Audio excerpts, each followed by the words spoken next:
What's up, Babbies? I'm your baby girl, Val. I'm your banana Noah. I'm your sexy mama Albi. And we are the Trios! So the first thing that we will do is to discuss to you what is film genre and its similarities. Yes, and we will compare and contrast each film genre that we will tackle today. Comment down below if you agree the definition of each film genre. Yes, and may good news kami sa inyo, but first, let's jump to the main topic.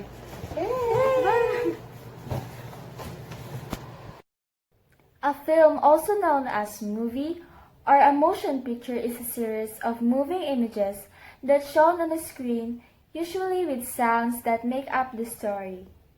Sa mga kinukompare at kinukontrast natin, comment down below kung ano ang gusto nyo at kung ano ang palagi nyong pinapanooring genre. Horror or suspense is a genre of fiction having numerous, often overlapping subgenres. Of course, horror is well known that many people wanted to watch but still scream. You all know Sadako, Volok, Annabelle, Pennywise, Chucky, and many more horror characters that frightens us since we were a child. Let's make it shorter. Comedy is a genre that many people wanted to watch. Many standout comedians out there that it designed elicit laughter from the audience. The comedy genre humorously exaggerates the situation, the language, the action, characters, and a sense of humor.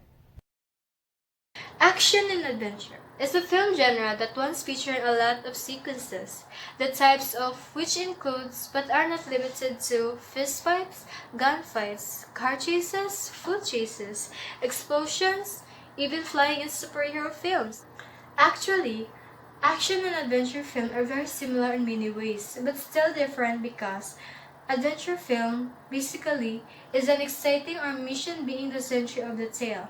Just moving around is not an adventure. Drama. In film and television, drama is a category of narrative fiction or semi-fiction intended to be more serious than humorous in tone. Teka nga, bakit ka ba nandito hindi mo pa rin ba natatanggap? Ha? Na naging akin si Adrian, ha?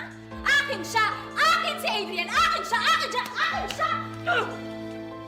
Wala sa'yo, Nico! Akin lang ang asawa ko!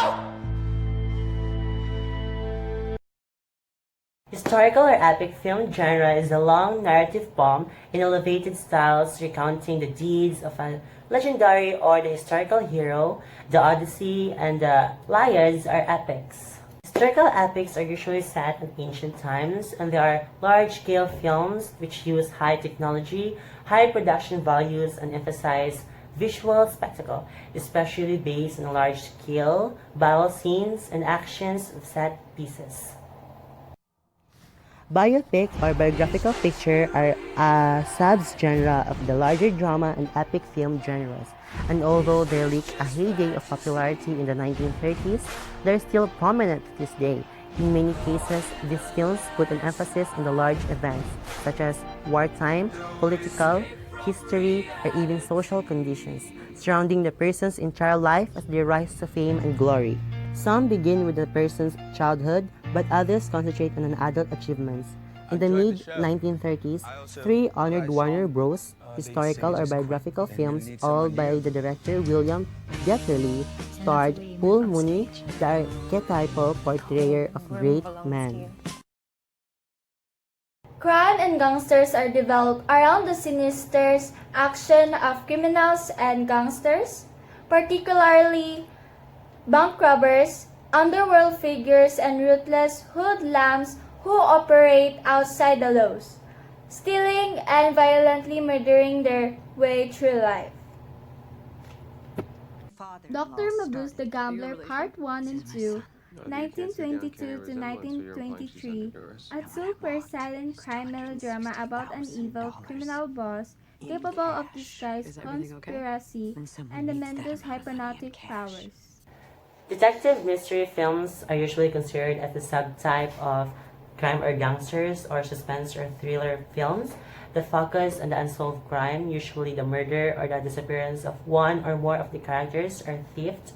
and on the central character, the hard-boiled detective here, as he or she meets various adventures and challenges in the cold and methodical pursuit of the criminal or the solution to the crime.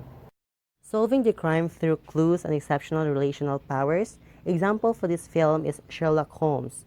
Sherlock Holmes, the world's first private detective, was derived from Sir Arthur Conan Doyle's works. His first such novels was 1887's A Study in Scarlet 1887, followed by 3 other novels and 56 short stories. These are the examples of science fiction films. The classic Frankenstein, The Island of Lost Souls, and David Cronenberg's The Fly. Fantasy film is very common because fantasy film takes the audience to the Netherlands or some fertile places that are most unlikely to occur in real life. There are many fantasy films that were very famous, and these are The Wizard of Oz, Alice in the Wonderland, Jumanji, and many more.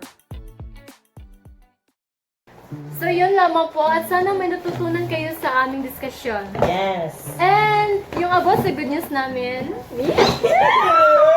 mag-discover kami! Joy time! I was like, joy Yes, time! excited kami kasi first ever dance cover namin yun. Yes. And yung not shy, hindi natuloy kasi Traffic! Traffic! At guess what? Meron kami isang guest of honor. Yes, when you get Isang information napakaganda, done. napaka-talented, Yes. at Napakatangkad! napaka-talented. Oh my God! Yes. Matangkad At yun. napaka. Namedyo na parang Charlotte na. I love you, Dai. Kung makita kayo ang video namin, sorry. So, yun lang po, and sana abangan nyo yung dance cover namin kasi pinaghirapan namin yun, and yung pagpa-practice lang, pag-practice pa naman, di ba? Yes. Yan, no, And yun. so on and so on and so on. Please support us doon kasi try talaga namin yung best namin para sana Maganda. magustuhan nyo yun. Yes. So yun lamang po, and please don't forget to like, share, Subscribe! and do click the notification bell for more updates and more upcoming videos. And Yes. once again, we are the 3